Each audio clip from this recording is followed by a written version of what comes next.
আজকে আমরা দেখেছি অনেকেই বলছে এই সংস্কার না হলে আমরা নির্বাচন করব না, ওই সংস্কার না হলে আমরা নির্বাচন বলতেই পারে। প্রত্যেকের কথা বলার অবশ্যই অধিকার আছে। কিন্তু চিন্তা করে দেখুন, বিএনপি এবং বিএনপির সাথে যেই রাজনৈতিক দলগুলো, আমরা অনেকগুলো রাজনৈতিক দল, তাদেরকে সাথে নিয়ে আমরা এই 31 দফা দিয়েছিলাম। আমরা কোন সময় দিয়েছিলাম বলেছি আপনাদের সামনে, আমি আপনাদেরও পরিষ্কার মনে আছে। কেন আমরা সেই সময় দিয়েছিলাম এই 31 দফা বলেন বা এই সংস্কার কর্মসূচি কেন দিয়েছিলাম?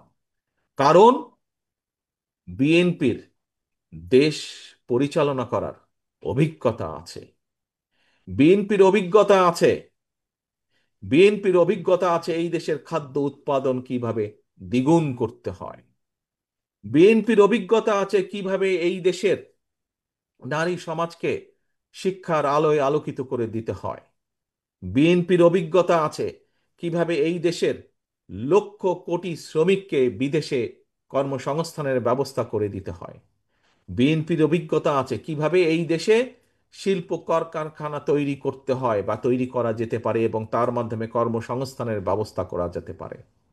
প্রিয় ভাই বোনেরা, আমরা এই দেশের মানুষের কল্যাণ চিন্তা করি বলেই আমরা এই দেশের কল্যাণ চিন্তা করি বলেই বিএনপির মতন একটি রাজনৈতিক দল আজ না, আজ থেকে 2.5 বছর আগে এই সংস্কার অর্থাৎ রাষ্ট্রকে কিভাবে, কারণ আমরা দেখছিলাম কিভাবে এই দেশের স্বৈরাচার, যেই স্বৈরাচারকে বাংলাদেশের মানুষ, আবাল বনিতা বৃদ্ধ, নারী পুরুষ, রিক্সা চালক, সিএনজি চালক, একজন ডাক্তার, একজন শিক্ষক, একজন লয়ার সহ বিভিন্ন শ্রেণী পেশার মানুষ, মহিলা শিশু সহ সকলের রাজপথে নেমে এসে যেই স্বৈরাচারকে আমরা বিতাড়িত করেছি এই বাংলাদেশ থেকে, সেই স্বৈরাচারের সময় আমরা দেখেছি কিভাবে আমাদের রাষ্ট্র কাঠামোর প্রত্যেকটি সেক্টরকে ধ্বংস করে দেওয়া হয়েছে। এবং বিএনপির অভিজ্ঞতা আছে কিভাবে দেশ গড়তে হয়।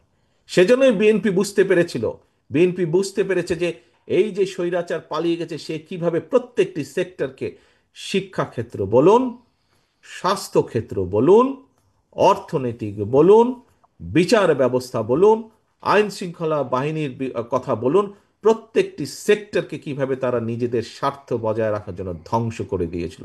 দেশের স্বার্থে চিন্তা করেনি, চিন্তা করেছিল তাদের শুধু নিজেদের রাজনৈতিক স্বার্থ।